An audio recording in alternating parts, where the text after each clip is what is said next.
Hello नमस्कार, जय हिंद, वंदे मातरम। दोस्तों, अध्ययन गंगा के यूट्यूब मंच पर आप सभी का स्वागत और हार्दिक अभिनंदन। शिक्षक भर्ती में पूर्ण सफलता के लिए अध्ययन गंगा यूट्यूब चैनल को सब्सक्राइब करें, बेल आइकन को प्रेस करें, जिससे कि लेटेस्ट वीडियो के नोटिफिकेशन मिलते रहें। चलिए शुरू करते हैं आज का वीडियो और 69,000 शिक्षक भर्ती की बात करेंगे। 69,000 शिक्षक भर्ती स्टे के बाद दोबारा उत्तर कुंजी, रिजल्ट, आवेदन, काउंसलिंग। तो देखिएगा, स्टे होने के बाद में क्या ये सारी प्रक्रिया दोबारा होगी, आपको जानकारी दी जाएगी। इसके अलावा इन 5 प्रश्नों पर कॉमन अंक मिलने की संभावना, ये जानकारी आपको दी जाएगी। और समान अंक मिलते ही पलट जाएगी पूरी मेरिट। सरकार की हाईकोर्ट डबल बेंच में जाने की घोषणा और 69,000 भर्ती में फॉर्म भरने में मानवीय त्रुटि को लेकर दाखिल याचिका हाईकोर्ट ने की खारिज। तो देखिएगा, ये तमाम जानकारी आपको दी जाएगी। और 69,000 शिक्षक भर्ती स्टे के बाद दोबारा से प्रक्रिया होगी या क्या होगा। देखिएगा, 8 मई को जो उत्तर कुंजी जारी की गई थी उस पे हाई कोर्ट ने स्टे लगा दिया गया है। उसके बाद की सारी प्रक्रिया पे स्टे लगा दिया गया है। तो देखिएगा, गवर्नमेंट के द्वारा, पीएनपी के द्वारा जो भी अब तक प्रक्रिया कराई गई है, चाहे वो उत्तर कुंजी जारी की गई हो, रिजल्ट जारी किया गया हो, आवेदन की प्रक्रिया हो, काउंसलिंग की प्रक्रिया हो, अब वो शून्य हो गई है। उस पूरी प्रक्रिया पर स्टे हो चुका है। जब तक अगली तारीख नहीं लग जाती तब तक इस पर स्टे लग गया है। ये पूरी प्रक्रिया रुक गई है, स्टे लग चुका है इस पूरी प्रक्रिया पे। और यूजीसी के सचिव एक एक्सपर्ट कमेटी का गठन करेंगे, क्योंकि ये जो स्टे लगा है ये उत्तर कुंजी को लेकर स्टे लगाया गया है, क्योंकि जो विवादित प्रश्न थे उनको लेकर ये स्टे लगाया गया है। और माननीय हाई कोर्ट ने कहा है कि यूजीसी के सचिव एक एक्सपर्ट कमेटी का गठन करेंगे। परीक्षा नियामक प्राधिकारी प्रयागराज को निर्देश दिया गया है कि वह यूजीसी को क्वेश्चन पेपर, उसकी उत्तर कुंजी एवं सभी विवादित प्रश्न भेजेगी। इसके अलावा पीएनपी सभी आपत्तियों को भी 1 हफ्ते के अंदर यूजीसी के पास भेजेगी। इसके बाद यूजीसी की एक्सपर्ट कमेटी इन सभी आपत्तियों का निस्तारण करके पीएनपी को भेजेगी और 12 जुलाई को पीएनपी एफिडेविट के साथ उस रिपोर्ट को कोर्ट में प्रस्तुत करेगी।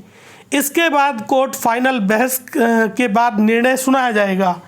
तो देखिएगा, ये तमाम प्रक्रिया होनी है। और ये जो भर्ती प्रक्रिया में अभी जो बाधा हुई है, उत्तर कुंजी को लेके ये स्टे दिया गया है, क्योंकि पीएनपी ने बहुत बड़ी गलती यहाँ पे की है।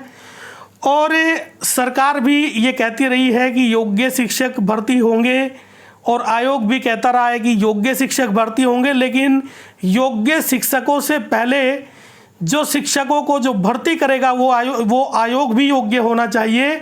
और पीएनपी ने अपनी योग्यता साबित कर दी है।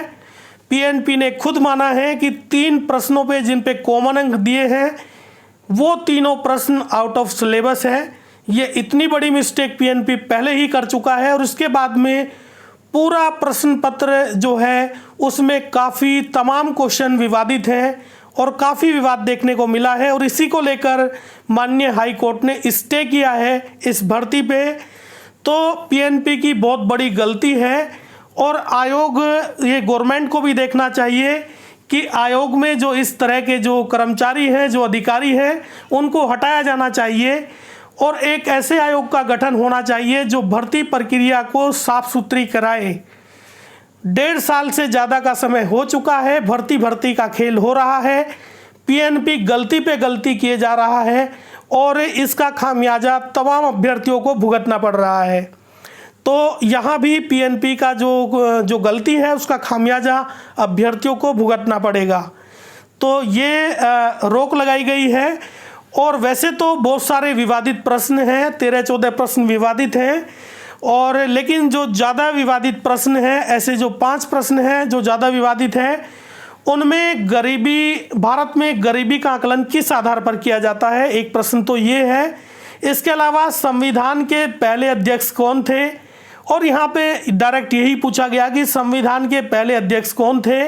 ये नहीं पूछा गया कि स्थायी अध्यक्ष कौन थे या अस्थायी अध्यक्ष कौन थे, और दोनों ही ऑप्शन वहाँ पे दिए गए, जिससे कि विवाद बढ़ा है। और इसके अलावा जो सबसे विवादित प्रश्न है, नाथ पंथ नामक संप्रदाय के प्रवर्तक कौन थे, ये प्रश्न जो है ये काफ़ी विवादित है। और इसके अलावा पढ़ने लिखने की अक्षमता है, देखिएगा दोनों चीज़ें यहाँ पे पूछी गई, पढ़ने और लिखने की अक्षमता क्या कहलाती है, तो ये प्रश्न विवादित है।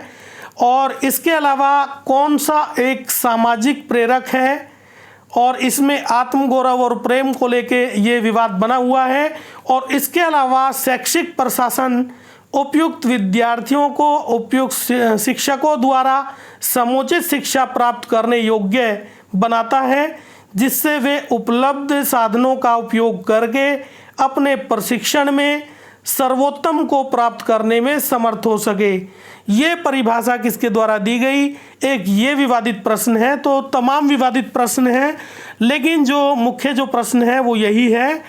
और 5 प्रश्नों पर समान अंक मिलने की संभावना है, और यदि 5 प्रश्नों पर समान अंक दिए जाते हैं तो तमाम अभ्यर्थी इसमें उत्तीर्ण होंगे। 15 से 20,000, ज़्यादा भी आंकड़ा बढ़ सकता है, और काफ़ी अभ्यर्थी इसमें सफल हो जाएंगे। जो बॉर्डर लाइन पे हैं, जो 1, 2, 3 अंकों से जो बॉर्डर लाइन पे हैं, वो सभी सफल हो जाएंगे।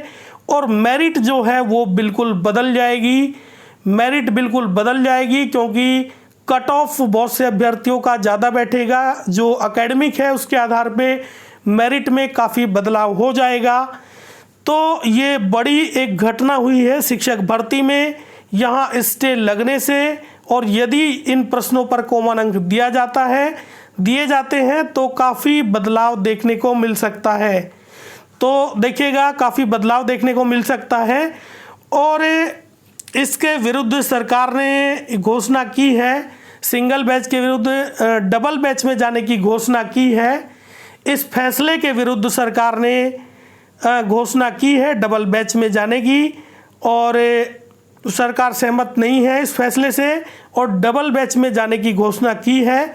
लेकिन प्रथम दृष्टया ऐसा लगता है कि डबल बैच से कोई राहत गवर्नमेंट को नहीं मिलने वाली है, क्योंकि पीएनपी ने बहुत बड़ी गलती कर रखी है। और दूसरी बात यह है कि सिंगल बैच से अभी कोई डिसीजन नहीं आया है, अभी स्टे लगाया गया है, प्रक्रिया चली हुई है। और जो अगली जो सुनवाई होगी उसके बाद 12 जुलाई की जो सुनवाई होगी उसके बाद ही कोई डिसीजन आएगा।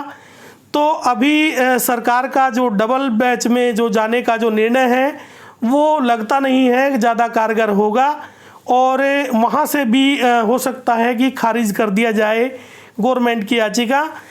और इसके अलावा 69,000 भर्ती में फॉर्म भरने में मानवीय त्रुटि को लेकर दाखिल याचिका हाईकोर्ट ने खारिज कर दी। तो देखिएगा, जिन अभ्यर्थियों ने आवेदन के समय में त्रुटियां की थी अपने नाम में या रोल नंबर में या किसी भी चीज़ में, अंकों को डालने में या किसी भी कोई भी त्रुटि की गई थी, मानवीय त्रुटि कोई हुई थी, तो उस त्रुटि को हाई कोर्ट ने उस याचिका को खारिज कर दिया है, जिसको लेके अभ्यर्थी कोर्ट में गए थे। हालांकि पीएनपी ने मना कर दिया था कि ऐसी त्रुटियां जो है वो नहीं सुधारी जाएगी। पीएनपी अपनी त्रुटियों को नहीं देखता है, इतनी बड़ी बड़ी त्रुटियां पीएनपी करता है, इस कारण से तो भर्ती रद्द होनी चाहिए। लेकिन अभ्यर्थियों की अगर छोटी सी भी गलती होती है उसको पीएनपी उस पर कोई छूट नहीं देता है। और कोर्ट ने भी खारिज कर दी है अभ्यर्थियों की याचिका, माननीय हाई कोर्ट ने खारिज की है। और माननीय हाई कोर्ट ने कहा कि ये अभ्यर्थियों को देखना चाहिए, आवेदन जो होता है ये अभ्यर्थियों की जिम्मेवारी है कि वो अपने आवेदन को अच्छे से करें और अपना जो पूरा डाटा है उसमें पूरा देख के डाटा भरे और कोई उसमें त्रुटि न करे।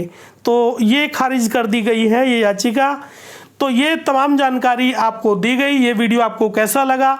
अगर अच्छा लगा तो लाइक ज़रूर करिएगा और अध्ययन गंगा यूट्यूब चैनल को सब्सक्राइब करें, बेल आइकन को प्रेस करें, जिससे कि लेटेस्ट वीडियो के नोटिफिकेशन मिलते रहे। जय हिंद, जय भारत।